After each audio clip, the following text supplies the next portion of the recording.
নমস্কার বন্ধুরা, আমি জয়রাজ খেল গল্প পরিবারে আপনাদের স্বাগত জানাই। সুপার কাপে ইস্টবেঙ্গল সেমিফাইনালে জয়ী হয়েছে এবং পাঞ্জাব এফসিকে 3-1 গোলে হারিয়ে তারা ফাইনালে উঠেছে।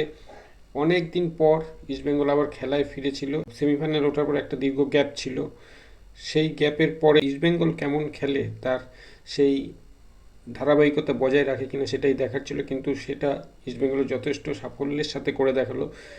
শক্তিশালী পাঞ্জাব এফসিকে 3-1 গোলে হারিয়ে দিল তারা। প্রথম হাফে ইস্টবেঙ্গল 2-1 এগিয়ে থাকে। 12 মিনিটের মাথায় ইস্টবেঙ্গল গোল পায় প্রথম। মোহাম্মদ রাশিদ দূরপাল্লার একটি গ্রাউন্ডারে প্রথমে গোল করে ইস্টবেঙ্গলকে এগিয়ে দেয়, যদিও বলটি পাঞ্জাব এফসি গোলকিপারের সেভ করার উচিত ছিল। যাই হোক, এরপরে খেলা আক্রমণ প্রতি আক্রমণে চলতে থাকে। এরই মধ্যে 33 মিনিটের মধ্যে বিপিন সিং একটি হেড ক্লিয়ার করতে গিয়ে নিজের হাতে বল লাগিয়ে দেয় এবং পাঞ্জাব এফসি পেনাল্টি পায়। সেখান থেকে নতুন সাইন রেমিরেজ পাঞ্জাব এফসির হয়ে গোল করতে ভুল করেননি। খেলা স্কোর হয় 1-1। এরপরে প্রথম হাফের শেষের দিকে এক্সট্রা টাইমে ইস্টবেঙ্গল একটি কর্নার পায়।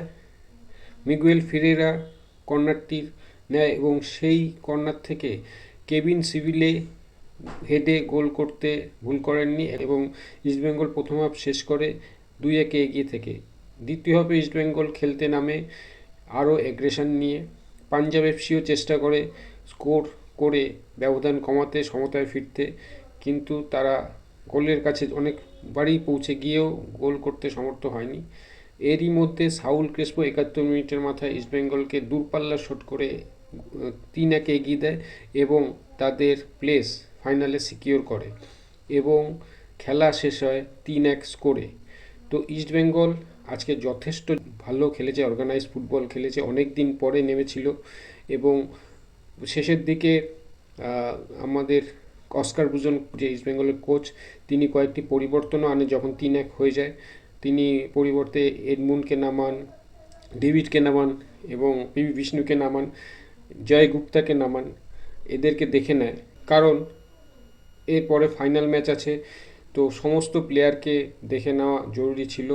তো ইস্টবেঙ্গল এখন সুপার কাপের ফাইনালে উঠে গেছে। আর একটি ম্যাচ জিততে হবে ইস্টবেঙ্গলকে এবং তাহলেই কিন্তু ইস্টবেঙ্গল সুপার কাপ চ্যাম্পিয়ন হবে।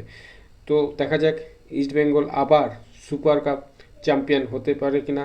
বন্ধুরা, তোমাদের কি মনে হয় ইস্টবেঙ্গলের এই টিম সুপার কাপ চ্যাম্পিয়ন হতে পারবে? অবশ্যই আমাকে জানাও। তো আজ এখানেই শেষ করছি, দেখা হচ্ছে পরের ভিডিও। তোমরা ভালো থেকো, সুস্থ থেকো, সঙ্গে থেকো। আমার ভিডিওটিকে অবশ্যই শেয়ার করো, আমার এই চ্যানেলটিকে লাইক এবং সাবস্ক্রাইব করো।